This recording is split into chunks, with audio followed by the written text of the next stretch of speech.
नमस्ते। राष्ट्र की उन्नति कैसे हो सकती है, इसके बारे में सभी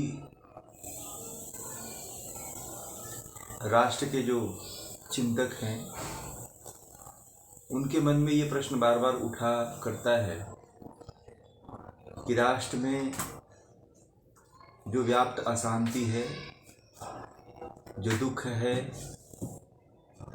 और सीमाओं को लेकर के जो समस्याएं हैं या आंतरिक समस्याएं हैं, उन सभी समस्याओं का निराकरण किस तरह से हो सकता है।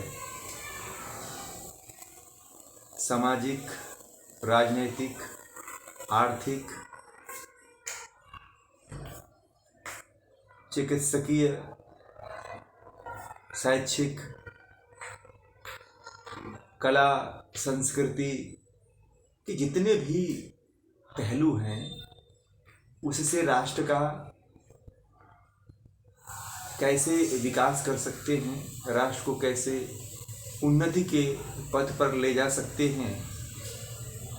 तो इसके लिए ऋषियों के द्वारा बताए हुए मार्ग का संपूर्ण राष्ट्र अनुसरण करता है। ऋषियों के द्वारा बताए हुए मार्ग पर पूरा देश चलता है तो निश्चित ही पुनः से भारत अपनी उन्नति कर लेगा और पूरे विश्व का प्रतिनिधित्व करेगा और विश्व गुरु के पद पे आसीन भी हो जाएगा।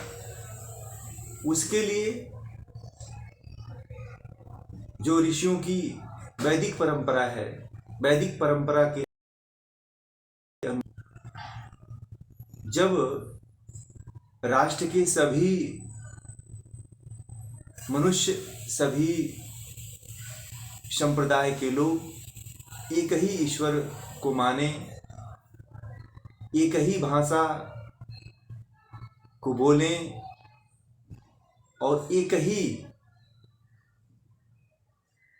संविधान हो जिस पे सभी चल सकें और सबके लिए एक ही आचार व्यवहार हो, नीति हो, न्याय की व्यवस्था हो, राजनीति की उच्च व्यवस्था हो, इस प्रकार से इस रास्ते पर चल करके संपूर्ण राष्ट्र उन्नति कर सकता है। ये सारे मार्ग जो है अनादिकाल से ऋषि भारत में चला आ रहा है। जब से भारत मुगलों से लेकर के, अंग्रेजों से लेकर के, हुणों से लेकर के, डचों से लेकर के ये जितने भी आक्रमणकारी भारत में आए, उनके गुलाम होने के कारण हम अपनी जो वैदिक संस्कृति थी, वैदिक परंपरा थी, उस संस्कृति और परंपरा को भूल गए, दासता की ऐसे शिकंजे में कसे रहे। परतंत्रता हमारे ऊपर इतना व्याप्त थी कि हम अपना कुछ अपने राष्ट्र के लिए कर ही नहीं पाए। आज समय आ गया है कि पूरे भारत में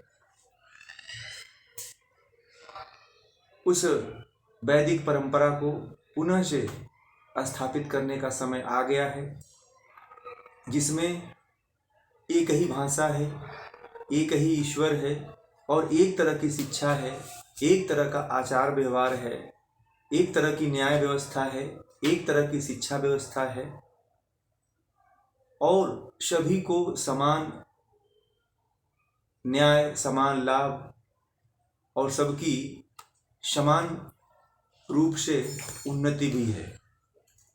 तो आइए हम सभी मिलकर के एक नए राष्ट्र के उत्थान की तरफ बढ़ते हैं। इसी कामना के साथ आप सभी लोगों को नमस्ते, आभार।